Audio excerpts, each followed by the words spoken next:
ஐயா வணக்கங்க. வணக்கம். என்ன விஷயம்? நம்ம ஊர் பஞ்சாயத்துல ரொம்ப நாளா டிவி இல்லாம இருந்துச்சுங்க. நம்மள ஒண்ணு வாங்கி கொடுக்க சொல்லி கேட்டிருந்தவங்க. அதான் அடுத்த வாரம் வாங்கி தரேன்னு சொன்னேன்ல. டிவி பொட்டி வந்துருச்சுமா? வந்துருச்சா? யார் வாங்கி தந்தா? கவர்மெண்ட்ல இருந்தே புத்தம் புதுசா ஒரு பொட்டி கொடுத்து அனுப்பிச்சிருக்காங்கம்மா. பஞ்சாயத்து கட்டடத்துல ஜனங்கள் எல்லாம் தயாரா இருக்காங்கம்மா. நீங்க வந்து முத உங்க கையால ஒட்டி கொடுத்தா ராசியா இருக்குமா.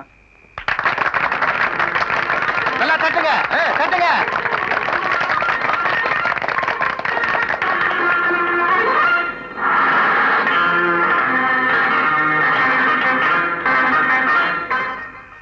வணக்கம்.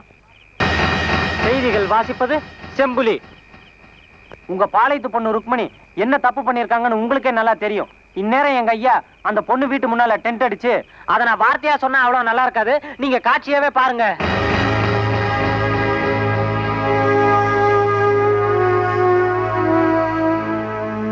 இத பாரு ருக்மணி, இந்த மெழுகுவர்த்தி முழுசா எரிஞ்சு அணைகிறதுக்குள்ள நீயா உன் மனசை மாத்திட்டீன்னா உன்னை மகாராணி மாதிரி ஊர்வலமா கூட்டு போய் தாலி கட்டுவேன். அப்படி இல்ல உன்னை நடுவீதிக்கு இழுத்து வந்து வலுக்கட்டாயமா நான் தாலி கட்ட வேண்டியிருக்கோம். இதை யாருனாலையும் தடுத்து நிறுத்த முடியாது.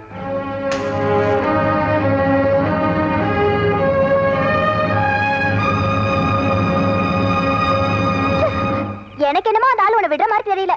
ஆமா பாரு, வீட்டுக்கு முன்னாடி டென்ட் அடிச்சு காதல் ஜோதி ஏத்தி வச்சிருக்காரு. வாய் முட்ரி. காதல் ஜோதியா? காதல் ஜோதி முதல்ல அந்த மெழுகுவத்தியை தூக்கி எரிஞ்சிட்டு தான் மறுவேலை. வாங்கடா.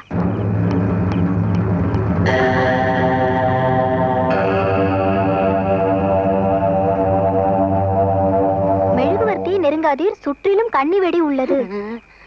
அம்மா மாவாட்டில பாதியிலே விட்டு வந்தேன், என்ன ஆச்சுன்னு பாட்டு வந்துடுறேன். மாவ நான் தானே தரல, எனக்கு கூடாம போற. வேணாண்டி, அவர் எல்லாமே பிளான் பண்ணி தான் பண்ணிருக்காரு.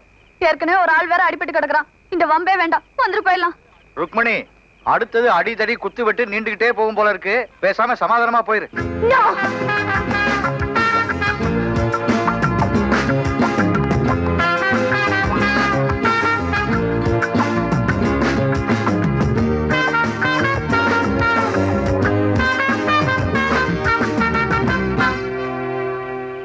ஐயா நல்லா நடிச்சனுங்களா?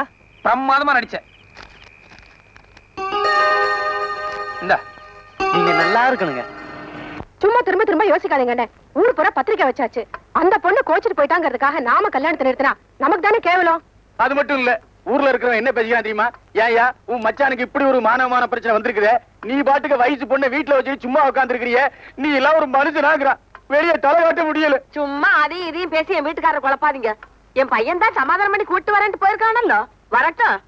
அமைதி அமைதி. ஒருத்தர் தள்ளாம வாங்க, நிதானமா பாருங்க. எதுக்காக இவ்வளவு பிரிக்கியம் நிக்குது? அன்னைக்கு டிவில காமெடி பண்ண மாதிரி இன்னைக்கு ஏதோ பண்ண போறாரு போல இருக்கு. ரொம்ப இன்ட்ரெஸ்டிங்கான மாப்பிளடி.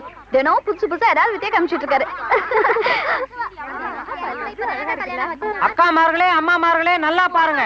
அன்னைக்கு எங்க ஐயா காதல் ஜோதி ஏத்தி வச்சாரு. இன்னைக்கு கல்யாண பரிசு அலங்காரமா நிக்க வச்சிருக்காரு. புடவை நகையெல்லாம் சேர்த்து மொத்த மதிப்பு 3 லட்சம் ரூபாய். இவ்வளவு யாருக்காக? தான் கல்யாணம் பண்ணிக்க போற பொண்ணுக்காக. அப்படி இருக்கும்போது அந்த பொண்ணு எங்க ஐயாவை இதய தெய்வமா நினைக்க வேண்டாம்?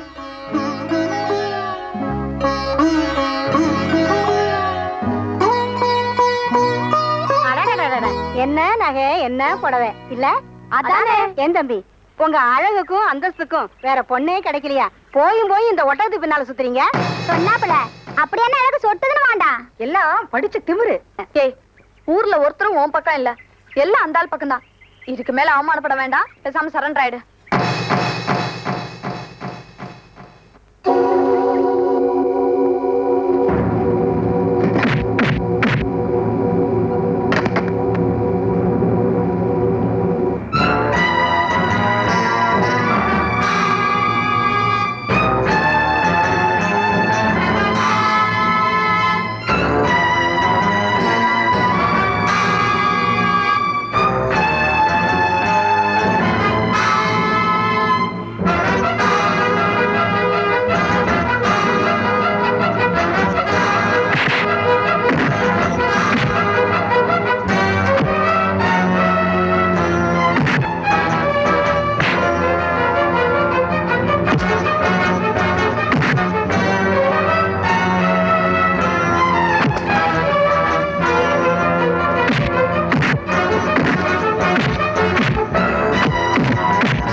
இது பாருங்க, இவரை எங்கேருந்து அடிச்சு விரட்டுறதுக்கு தான் உங்களை கூட்டிட்டு வந்தேன்.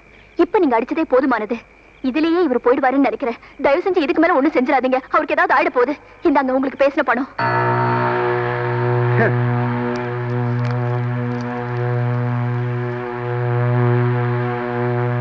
ருக்மணி,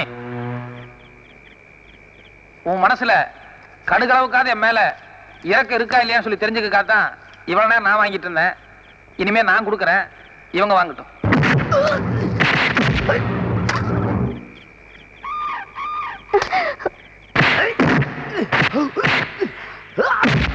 அப்படி போட மாட்டேன்.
இந்தாங்க, போய் துணியை மாத்திக்கிட்டு தலை சீட்டு வாங்க.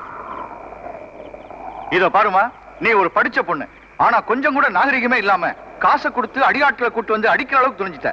ஆனா அதுலயும் அந்த ஆள் தான் ஜெயிச்சிருக்காரு. இதுக்கு மேலே உன் குணத்தை நீ மாத்திக்கல, உன்னை என் பொண்ணுன்னு சொல்லிக்கிறதுக்கே வெக்கமா இருக்கு.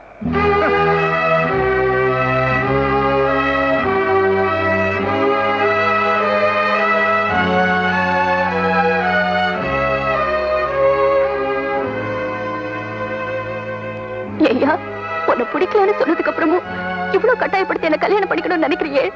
கல்யாணத்துக்கு அப்புறம் நான் என் மேல எண்ணெயை ஊத்திக்கிட்டு நெருப்பு வச்சுக்கிட்டா என்ன ஏன் செய்வ? ஒண்ணும் பண்ண மாட்டேன், உன்னை கட்டி பிடிச்சுக்குவேன்.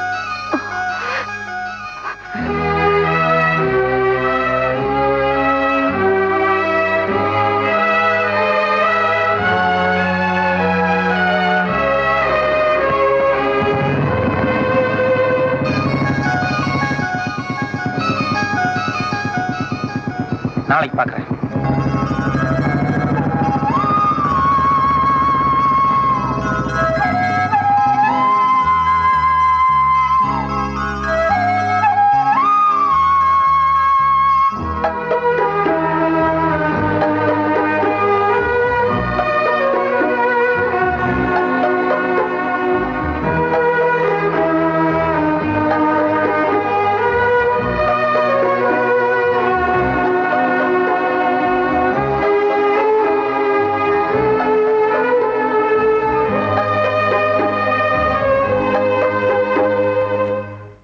பேசாம உங்க பையனை உங்க தங்கச்சி பொண்ணுக்கே கல்யாணம் பண்ணி வைங்க.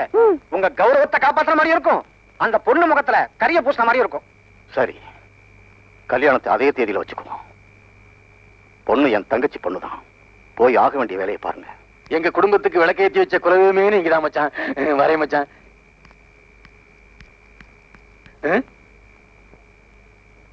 ராசுகுட்டி, மச்சான் அதே தேதியில கல்யாணம் வச்சுக்கலாம்னு சொல்லிட்டாரு. கல்யாணத்தையும் அதே தேதியில வச்சுக்கலாம்.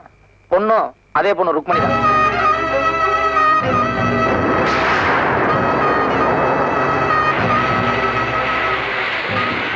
ஏங்கண்ணு, அந்த பொண்ணு கல்யாணத்துக்கு சரின்னு சொல்லிட்டாளா? சொல்லல, ஆனா சொல்லிடுவான்னு நம்பிக்கை இருக்கு. ஏண்டா என்னை கேவலப்படுத்திட்டு போயிட்டா? அவகிட்ட என் மான மரியாதை எல்லாம் அடகு வைக்க சொல்றியா? நான் படிக்காதவன், அந்த கோபம் அவனுக்கு இருக்குமல்ல. அதுல முன்ன பின்ன யோசிக்காம பத்திரிக்கை கிழிச்சு வீசிட்டு போயிட்டா. அதை ஏன் நீ கேவலம் பெருசுபடுத்திக்கிற?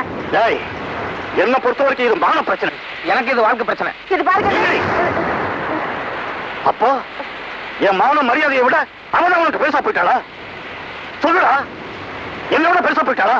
என்ன நீ சும்மா மான மரியாதை தானே பேசிட்டு இருக்கிற? நான் நீ சேர்ந்துருந்தா தானே உனக்கு மான பிரச்சனை. நான் வேணா தனியா போயிடுறேன்.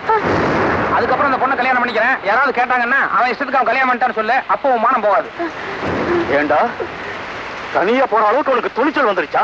ஆமா, கல்யாணம்ங்கிறது ஒரு தடவை தான். அது அந்த பொண்ணு கூட தான். அதனால நான் தனியா போறேன். என் சொத்தை பிரிச்சு கொடுத்துரு. தப்பு கண்ணு, உங்க அப்பா கிட்ட நீ இப்படி ஒரு வார்த்தை கேட்டுக்க கூடாதுப்பா. என்னன்னா எங்க அப்பனுக்கு எவ்வளவு பிடிவாதம் இருக்கும்போது அவருக்கு பிறந்த எனக்கு அதே பிடிவாதம் இருக்கும்ல. ராஜகுட்டி, யார்கிட்ட என்ன பேசுறதுன்னு புரியாம பேசிக்கிட்டு இருக்க. வேண்டாமா வேண்டாமா, உன்னை கையெடுத்து கும்பிடுறம்மா. என் பிள்ளைகிட்ட ஒண்ணு சொல்லிடாதம்மா. இந்த பார், இது என் வீட்டு பிரச்சனை. நீங்க மூணாம் மனுஷி, நீங்க இதுல தலையிட வேண்டாம். யாரு? நாங்க மூணா மனுஷங்களா? இல்ல, நான் சொல்லி நான் தருவேன். நீ யாரு உனக்கு தெரியுமா? என்ன நீ யார் நான் யாருன்ட்டு? இத பாரு, நீ ரோட்ல கிடந்த அனாதை, உன்னை ஏத்து வந்துட்டாங்க. ஐயோ ஐயோ, என் பிள்ளை இது எப்படி தாங்க போறா? ராசுக்குட்டி, யார் சொன்னாலும் நம்பாத நம்பாத நம்பாத. நீ என் பிள்ளைதாப்பா, நீ என் பிள்ளைதாப்பா, நீ என் பிள்ளைதாப்பா, நீ என் பிள்ளைதாப்பா. அப்பா, நீ என் பிள்ளைதாப்பா.